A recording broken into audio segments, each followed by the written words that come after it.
there are a lot of times where kind of real life will kind of intersect with what we do here, and it affects the way we handicap games. And of course, it goes without saying that first and foremost, we wish for the safety of anyone that could be impacted by any of these events that we discuss on the show. There's a hurricane that's going to be rolling through Florida and and I guess like that part of the country coming up this week and potentially into the weekend. Hurricane Ian. We'll talk about that with Tampa as the Bucs host the Chiefs in a Super Bowl rematch from a couple years ago, and we could potentially see something here. We don't know for sure yet, Ken. It could impact the Carolina Panthers in their game at home against the Arizona Cardinals on Sunday. So anything you've got here early in the week on weather, and I will say this, so you don't have to. Obviously, the most important thing is that people remain safe. We're a sports betting show, though, so we get paid literally to analyze things like this and how it affects the betting markets. Yeah, absolutely. First and foremost, I mean, you could apply that to think COVID during the pandemic. Like this guy's out in an NBA game. This guy's out with COVID. Like, yeah, first and foremost is like hopefully he's okay and hopefully he recovers. Also, the line just moved 6 points because he's a superstar player. So like it can be both. It can be both.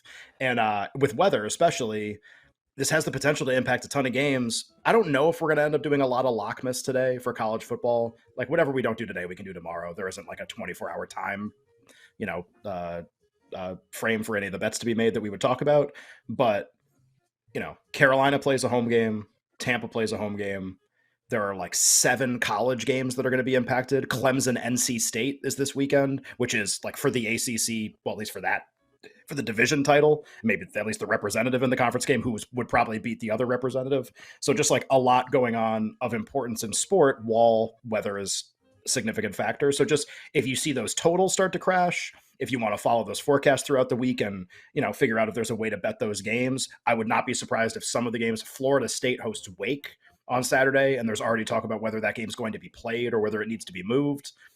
I would just also remind people if a game is canceled and not made up, that win total immediately becomes a no action and you get your money back. So even if you were going to win under or over on the teams that get canceled or impacted, that's how college works. And in the NFL, I think it's pretty safe to say just Carolina and Tampa to pay attention to, with Tampa first and foremost, obviously the one to pay attention to. But it's weather and it's Monday. We don't really know what the path is for sure and who's going to be impacted and when. So just like with those 2 games specifically, and with an emphasis on Tampa and college games taking place kind of in the Southeast, basically, just something to keep an eye on this week, because you could end up seeing some market fluctuations that are pretty wild. And it's just important to understand why those are happening.